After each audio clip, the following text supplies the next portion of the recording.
Agora, vamos tratar de dois importantes termos técnicos, hipótese e tese.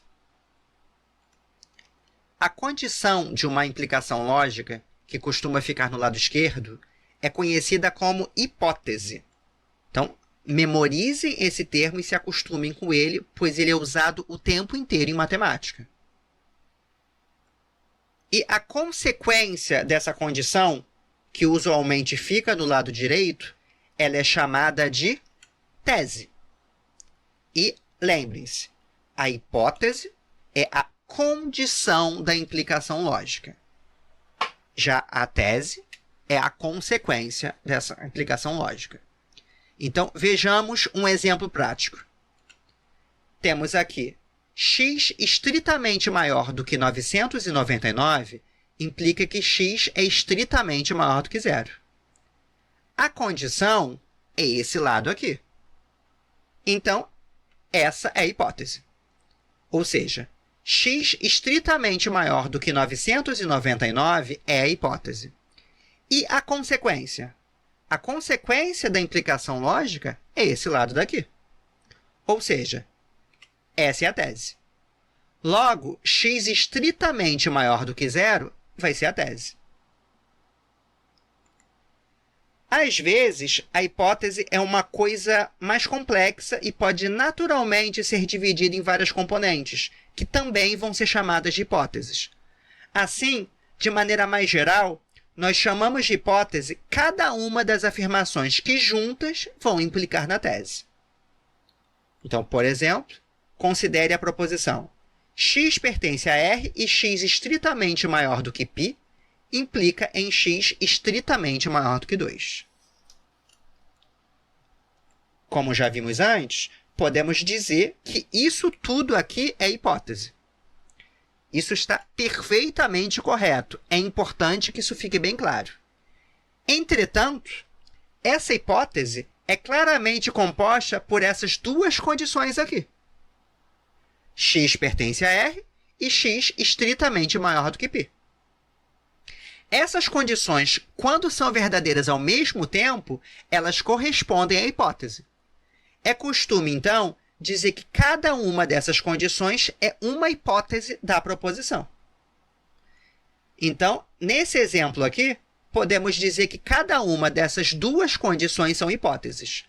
A primeira hipótese é que x pertence a R, e a segunda hipótese é que x é estritamente maior do que π. E, claro, nessa proposição, a tese vai ser que x é estritamente maior do que 2. Por vezes, algumas hipóteses são deixadas implícitas nos enunciados, devendo ser entendidas pelo leitor de acordo com o contexto. É importante que sejamos cuidadosos e só deixemos de explicitar alguma hipótese quando tivermos certeza absoluta de que o contexto a deixa evidente. Então, neste exemplo aqui, temos a proposição x é estritamente maior do que zero e y é estritamente menor do que zero, implicam que x vezes y é estritamente menor do que zero. Conforme acabamos de aprender, podemos, nesse caso, identificar duas hipóteses óbvias. A primeira é que x é estritamente maior do que zero. A segunda é que y é estritamente menor do que zero. Só que, além disso, há duas hipóteses que são tão óbvias pelo contexto que puderam ser deixadas implícitas, que é o fato de que x e y serem variáveis reais.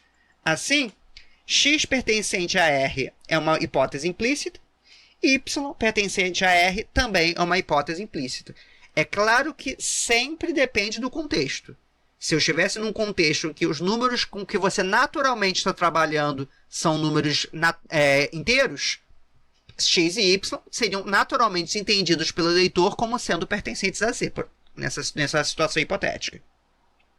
Mas, de qualquer forma, nesse nosso caso aqui, as hipóteses implícitas são essas duas.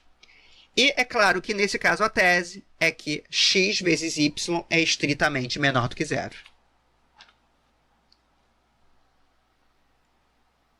Bom, para o que vem a seguir, é bom lembrar que a condição da proposição ela precisa equivaler a todas as hipóteses serem verdadeiras. Então, por conta disso, nós devemos tomar cuidados com proposições cujas condições envolvam o operador OU. Um exemplo desta situação é nessa proposição. X é igual a zero ou y é igual a zero, implica que x vezes y é igual a zero. Pode parecer tentador dizer que x é igual a zero seja uma hipótese. Mas o que são as hipóteses? A condição da proposição deve sempre equivaler a todas as hipóteses serem verdadeiras. Então, nós não podemos dizer que x igual a zero seja uma hipótese, porque nós não podemos ter certeza de que ela seja verdadeira. Afinal, a condição aqui é um ou. X é igual a zero ou y é igual a zero. Então, significa que só que essa condição aqui sendo verdadeira, ela não significa que ambas as igualdades serão verdadeiras. Significa que pelo menos uma delas é verdadeira. Então, ou x é igual a zero, ou y é igual a zero.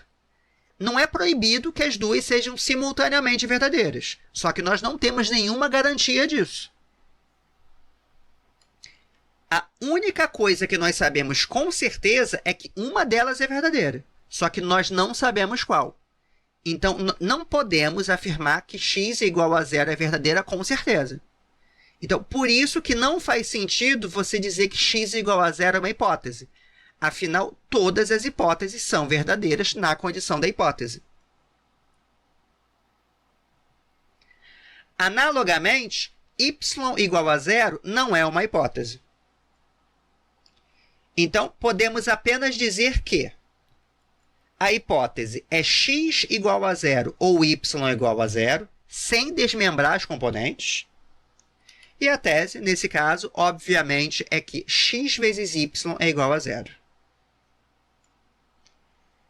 De maneira similar ao que acontece com hipóteses, cada uma das conclusões de uma implicação lógica pode ser designada como uma das teses de uma proposição. Então, como exemplo, temos a seguinte proposição. X estritamente menor do que zero implica que x ao quadrado é estritamente maior do que zero e x ao cubo é estritamente menor do que zero. Nesse caso, podemos dizer que há duas teses. A primeira delas é x ao quadrado é estritamente maior do que zero.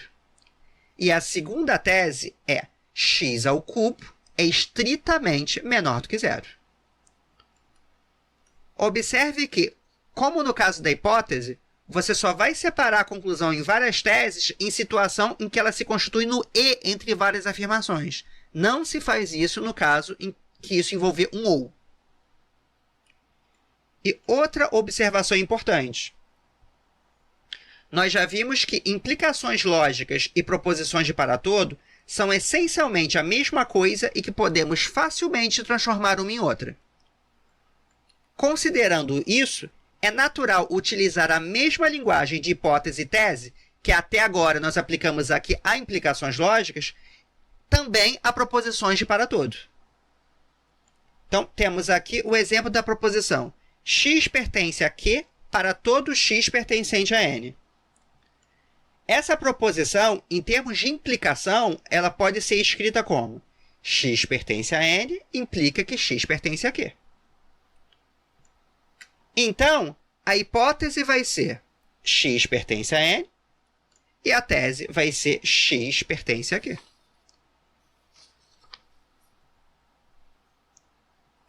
É claro que aqui, para chegar nas hipóteses e teses do para todo, eu passei pelo passo intermediário de transformar o para todo numa implicação lógica e, a partir daí, identificar o que é hipótese e o que é tese. Mas esse passo não é necessário. Na maior parte das vezes, você simplesmente lê o para todo e, entendendo o que é a condição que vai gerar as hipóteses e o que é a conclusão que vai gerar a tese, você consegue concluir o que é hipótese e o que é tese de um para todo.